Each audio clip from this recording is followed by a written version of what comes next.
Muito bem, já estamos de volta aqui com o seu programa diário para estudo da Bíblia, reavivados por sua palavra. Um capítulo todos os dias, um novo capítulo, e hoje nós já estamos avançando em Colossenses. Olha que beleza, em Colossenses capítulo 1.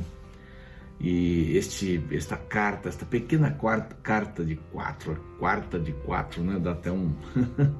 Mas esta pequena carta de 4 capítulos tem uma profundidade, e se você perceber bem, ela vai repetir muitos assuntos que Paulo escreveu para Éfeso e para a região, né? Você sabe, a carta que ele escreveu para Éfeso foi uma carta geral, né? Uma carta que muitas pessoas, muitas cidades acabaram recebendo, e esta aqui ele vai mais ou menos nesse rumo, mas atendendo uma coisa muito específica dessa região. Esta carta aqui foi escrita na primeira prisão de Roma, enquanto ele estava em Roma, né? Possivelmente ele escreveu Efésios também, nessa mesma ocasião, Filipenses, Filemon. Ele escreve daí de Roma. Colosso era uma cidade que fazia uma tríade, né? Colosso e Hierápolis, e também ali do lado Laodiceia. Eram 3 cidades muito florescentes, uma rota comercial muito forte, mas Colosso começou a perder pouco a pouco a sua visibilidade, a sua potência, e se tornou uma cidade muito simples.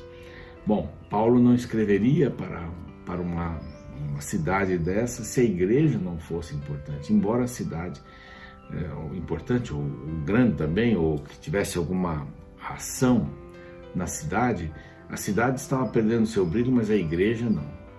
Mas havia vários problemas na igreja, vários problemas sérios. Eu quero comentar alguns rapidinho aqui, depois a gente vai repetindo aí durante esses 4 dias que vamos estudar a carta aos Colossenses, mas havia vários problemas. Um dos problemas era o gnosticismo. O gnosticismo, que conhecimento, né? Agnóstico, talvez aquele que não conhece nada, mas agnóstico, que ele conhece, aquele que tem, etc. E o que pregavam esses gnósticos? Eles pregavam que o corpo, a matéria era má, mas a alma, eles dividiam, né? O corpo tem uma alma. Embora lá em Gênesis a gente tenha aprendido, e em diversos textos da Bíblia, que o homem não tem uma alma, mas que o homem é uma alma, né? O fôlego da vida, mas o corpo, né? O pó da terra, o homem se tornou uma alma vivente. Então o homem é uma alma, o homem não tem uma alma. Mas eles acreditavam, então faziam uma mistura das filosofias modernas, né? As filosofias que corriam por ali, mais os judaizantes que apareciam também. Então a igreja estava sendo muito pressionada ao acreditar que o corpo não prestava, mas a alma que estava ali dentro do corpo que era o importante. Então eles acabavam subjugando, né, o corpo e dando para o corpo o que era dele. Então não havia nenhum problema adulterar, não havia nenhum problema comer qualquer coisa, porque o corpo é assim. Temos que nos preocupar com a alma, com o que está lá dentro. E sabe que essa filosofia ainda existe hoje, né? As pessoas não se preocupam muito com o que elas comem, como elas agem, as atitudes delas em relação ao sexo, ou a prática do sexo com várias pessoas, antes do casamento, durante o casamento com mais de um parceiro, uma parceira. Então é bem complicado isso, porque isso ainda estava. Eu sou uma pessoa boa, eu faço isso, mas eu sou uma pessoa boa, é isso que interessa. Bem, nós somos um conjunto, né? O que o corpo faz não me importa, o que a mente faz, isso que me importa, ou a alma, né?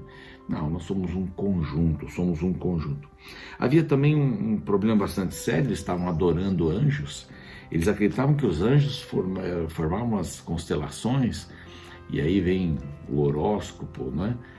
Quase 70% dos jornais nos Estados Unidos, eles têm horóscopo, né?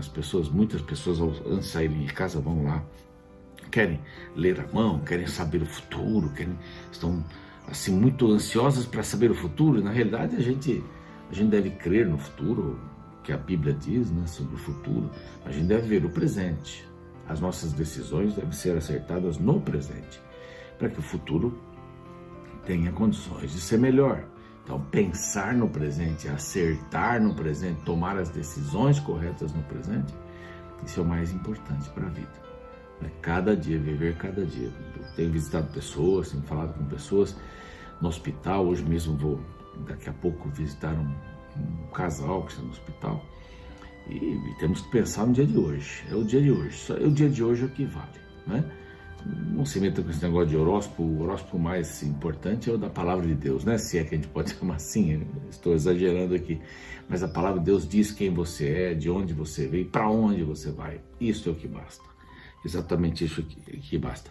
E Deus não se envolvia com seres humanos, então ele fazia o quê? Ele emanava. Deus dava um espírito, fazia um anjo. Deus dava outro espírito, fazia um planeta. Então, inclusive, Jesus era uma emanação de Deus, não era Deus. Deus colocou lá para fora através de uma respiração forçada, né? Uma expiração, né? Forçada. Saiu Jesus e ele foi então morrer pelo ser humano, porque Deus não pode viver com um homem. Imagine isso, é uma igreja cristã. Estou falando de uma igreja cristã que tinha essa influência toda. Então Paulo escreve para eles, mas eles eram pessoas boas, mas tiveram essa influência. Você não sabe quem fundou essa igreja, mas sabemos que Paulo estava muito interessado nela. E o tema central aqui é Cristo é o Criador. Não tem esse negócio de uma emanação de Deus. Deus não se envolve, os anjos é que fazem isso. Vamos adorar os anjos, vamos adorar, né, o zodíaco, né, é uma palavra mais moderna, mas era mais ou menos o que eles faziam. Então, essa carta está dividida aqui em 4 partes. A primeira introdução, óbvio, do capítulo 1, o verso 1 ao 13. Depois nós temos lá a parte doutrinária, do 1,14 ao 2,3, que vem aqui. Depois temos uma sessão didática, ele vai estabelecer alguns pontos ali. E finalmente, a partir do capítulo 3, nós temos uma sessão exortativa. São exortações, conselhos, por aí. Há várias divisõezinhas pequenas aqui, eu quero compartilhar com você, então. Primeira parte, versos 1 e 2 desse capítulo 1 que estamos estudando hoje. Vai falar sobre a saudação, né? Paulo com amor, podemos dizer assim, né? Paulo após Jesus Cristo, ou de Cristo Jesus, por vontade de Deus, e o irmão Timóteo, ali Timóteo firme, apoiando. Lembre-se que Paulo estava preso aqui, Timóteo estava com ele. Aos santos e fiéis irmãos em Cristo que se encontram em Colosso, aí já tem o autor, já tem para quem a carta é direcionada, graça e paz. É a maneira que Paulo agia para poder saudar as pessoas, né? Da parte de Deus. Então ele sempre diz, a parte de Deus, porque eu sou de Deus. Aí o verso 3, do 3 até o 8, a gente encontra alguns milagres em Colosso. Importante essa questão.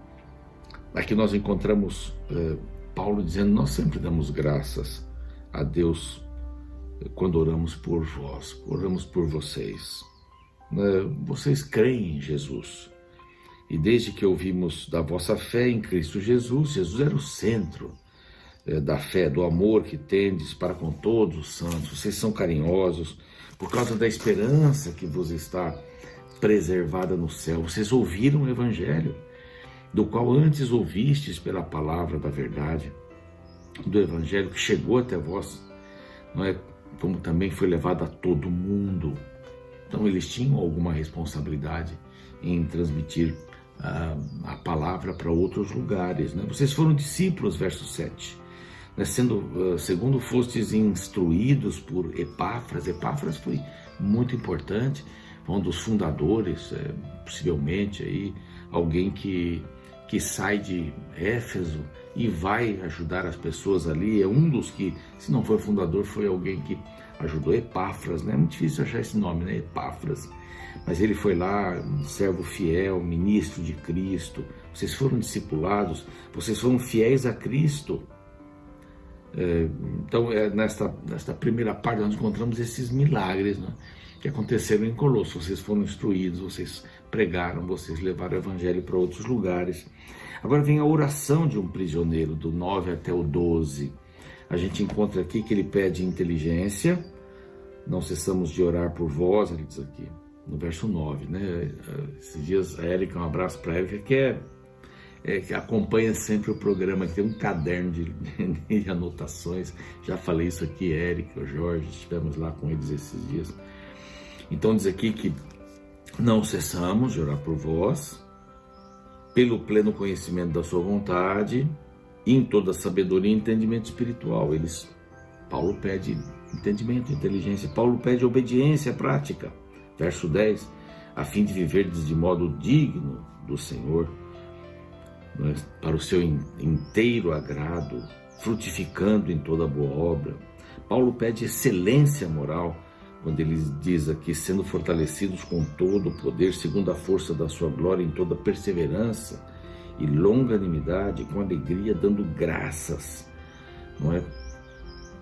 Graças ao Pai, que vos fez idôneos à parte. Ele pede excelência moral, pede inteligência, pede obediência, pede excelência moral. Aí vem mais um bloquinho aqui, do 13 até o 20, o Senhor está sobre todas as coisas. Aqui ele já começa a falar um pouquinho sobre Cristo, né? Cristo é o Salvador, aqui no verso 13, também no verso 14, verso 15, Cristo é o Criador, e ele ainda diz que ele é o cabeça do corpo, a cabeça do corpo.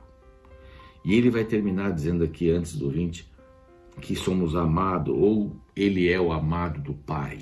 Ele é o amado do Pai. Ele é Deus, não é? Completamente. Ele nos libertou, aqui fica bem parecido com Efésios, né?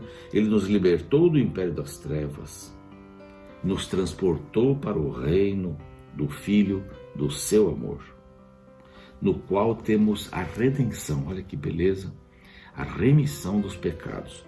Cristo é o Salvador, porque ele nos libertou, nos deu a redenção, nos remiu e nos perdoa de todos os pecados.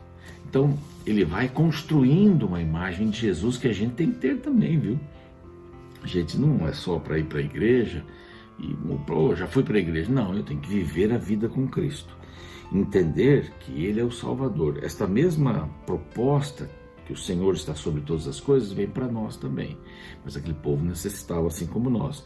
Então ele tira do reino das trevas, liberta, ele perdoa, ele vai remir a redenção para todos. Cristo é o Criador. E aqui diz no verso 15 que ele é o primogênito de toda a criação. Ele estava antes da criação, não é? Por ele, verso 16, foram criadas todas as coisas. No finalzinho do verso 16 diz assim, tudo foi criado por meio dele, para ele. Ele é o Criador. Aí o verso 7 ainda aqui, 17, ele é antes de todas as coisas, nele tudo subsiste. Mostrando que a figura de Jesus não foi uma figura criada por Deus, emanada por Deus. Não, ele é Deus. Estava antes de tudo. Ele participou da criação. E tudo estava centralizado nele, para ele, e sem ele nada subsiste. Aqui dá verso 18, dessa ideia de que ele é a cabeça do corpo da igreja. Ele é a cabeça do corpo da igreja. Então Cristo é o Criador, é o primogênito. Está bem declarado aqui. Aí, esse 18, então, falando sobre ele é a cabeça, a autoridade, não é? Ele tem prerrogativas.